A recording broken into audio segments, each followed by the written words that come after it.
Bonjour à tous et bienvenue à cette édition spéciale de notre programme.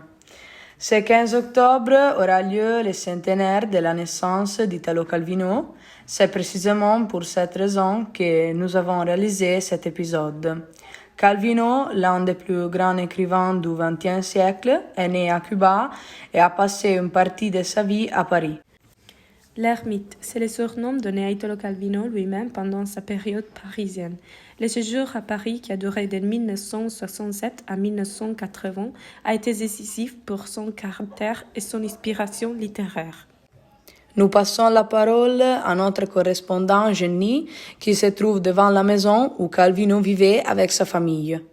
Bonjour à tous, nous sommes juste devant la petite villa du square de Châtillon, dans le 14e arrondissement de Paris, où Calvino a mené une vie retirée, sans pour autant se priver du plaisir de rencontrer et de fréquenter quelques intellectuels bien connus à l'époque. Avec ces derniers, dont Georges Perec, François Le Lyonnais, Jacques Ribot, Paul Fournel et Raymond Queneau, membres de l'Oulipo, il nouait des liens d'amitié. Le terme Oulipo était un acronyme pour Ouvroir de littérature potentielle, c'est-à-dire un groupe d'écrivains et de mathématiciens francophones dont l'objectif est de créer des œuvres en utilisant entre autres les techniques d'écriture sous contrainte, également connues sous le nom d'écriture de restriction. Il a été fondé en 1960 par Raymond Queneau et François Le Lyonnais. L'objectif était d'appliquer la méthode expérimentale des sciences aux créations humanistes, c'est-à-dire de fournir aux écrivains de nouvelles formes et structures à utiliser à la place des anciennes expressions. Exactement. Interrogeons maintenant un passant pour savoir s'il est là pour célébrer le centenaire de la naissance de notre auteur italien. Pardon, bonjour monsieur. Connaissez-vous Italo Calvino? Bonjour, certainement, il est très connu en France. Cette année, après sa naissance, nous célébrons 7 ans l'écrivain italien que j'ai plus lu. Par exemple, j'ai lu Le Courriel de la Seine de Fabio Gambaro. Je sais qu'il est né à Cuba et qu'il a vécu 13 ans en Paris. Des années essentielles dans sa vie d'écrivain et d'intellectuel créatif.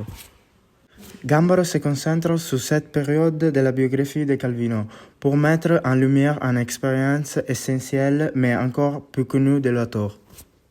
Sans oublier que ces années parisiennes évoquent le monde culturel de la ville Lumière, alors capitale mondiale de la culture. Merci beaucoup. Nous vous rappelons également que dans les prochains jours, le Festival Italianissimo lui consacrera des lectures et des rencontres spéciales.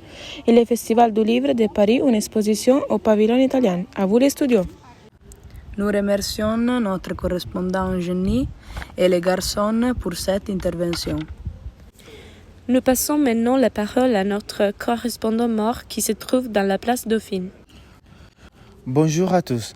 C'est bien les filles. Je suis ici sur la place Dauphine où Calvino avait l'habitude de mener sa fille prendre leçons de piano une fois par semaine. L'écrivain a décrit cet endroit comme un lieu où le temps s'est arrêté. Le salon avait un style du XIXe siècle qui garantissait un voyage dans le temps. Calvino aimait l'esprit de Paris pour que les deux époques du passé et du présent s'additionnent et se mélangent. À vous le studio. Bien dit, Maure. Merci. Nous allons vous montrer une interview que Calvino a donnée en 1974 dans laquelle il raconte sa vie parisienne entre la solitude, les métros et les cafés. Pourquoi vous n'avez jamais rien écrit sur Paris? Si je devais écrire quelque chose sur Paris, il faudrait que je parle très loin, parce qu'on commence à écrire à partir d'une absence que l'on a. Un lieu doit devenir un passage antérieur pour que l'imagination soit le protagoniste. Quelle est votre relation avec Paris? Il est un peu difficile d'établir une relation personnelle avec des lieux, comme dans mon livre Les villes invisibles, où l'on assiste à la transformation des villes individuelles en une ville unique et continue. Vous travaillez à Turin et vous vivez à Paris? Mes relations et mon travail sont tous en Italie. À Paris, j'ai comme une maison dans la campagne. En tant qu'écrivain, je peux aller écrire même sur une île déserte. Dans la maison ici à Paris, je suis très isolé. Les matins, je vais à Saint-Germain-des-Prés pour prendre le journal italien. Quelle est votre relation avec les métros? Il m'est très familier. Il me donne le sentiment de posséder la ville. J'ai aussi une attirance pour les monts souterrains. Les romans de Verne qui m'ont fasciné sont Voyage au centre de la Terre ou Les ânes noirs. Mais aussi le fait d'être anonyme, d'être au milieu d'une foule et d'observer tout le monde en disparaissant dans la foule, de se sentir invisible. Je me sens bien quand je suis invisible. Tous écrivains aiment ne pas être vous. Vous n'écrivez pas des phrases scandaleuses? Peut-être pas, peut-être que je l'étais. Maintenant, je suis un écrivain enfermé dans mon studio. J'écris très bien dans un endroit très anonyme. Quand j'écris, j'ai besoin de consulter des livres, même si je n'en avais pas l'habitude. Paris est un grand ouvrage de référence, une sortie d'encyclopédie. Outre l'écriture, quelles sont vos passions? J'ai un faible pour le cinéma des années 30, l'époque où le cinéma était pour moi le monde entier. À Paris, j'ai la satisfaction d'être à la recherche du temps perdu. Je peux revoir les films de mon enfance. Merci Italo d'avoir décidé de participer à cette courte interview. Paris est donc votre maison où vous pouvez vous consacrer entièrement à votre travail. C'est une métropole où vous pouvez vous cacher. C'est un immense centre urbain où être invisible et inconnu devient possible. Paris est aussi pour Calvino une grande Babel. Et comment le nier? La vie quotidienne de l'écrivain est marquée par cette multiethnicité. La femme de Calvino parle espagnol, sa bande portugais et sa fille de 8 ans français parisien. Pour Calvino, Paris est un lieu où les époques se chevauchent, se mêlent, se confondent.